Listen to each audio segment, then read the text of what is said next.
என்ன சொல்றது, மிஷினரிகள், ஊழியக்காரர்கள், கர்த்தருடைய பிள்ளைங்கள்லாம் என் ஜீவன் போனாலும் போகட்டும், ஆனால் நான் கர்த்தருக்காக போனால் அது ரொம்ப சந்தோஷம்.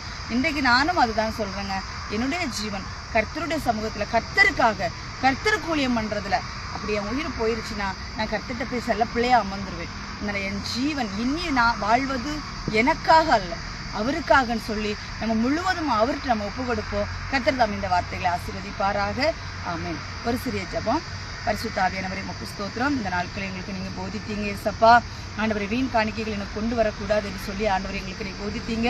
நாங்கள் எப்பொழுதுமே தகப்பனே உமக்கு நாங்கள் ஆண்டவரை பரிசுத்தமான பிள்ளைகளாய் காணப்படணும். நீங்கள் பரிசுத்தமாக வேண்டும் என்பதே பிதாவின் சித்தமாக இருக்கிறதுன்னு சொல்லியிருக்கீங்கப்பா. நாங்கள் எப்பொழுதும் எங்களை ஆவியாத்தமா சரீரத்தை கரையின்றி பிழையின்றி பரிசுத்தமாய் காத்துக்கொள்ள எங்களுக்கு கிருபை பாராட்டுங்க ஆண்டவரே. ஆமென். ஆண்டவரே, எங்களுடைய பாவங்கள் சீழ் பிதுக்கப்படணும் ஆண்டவரே. எங்களுடைய பாவங்கள் எங்களை விட்டு அகலும் ஆண்டவரே.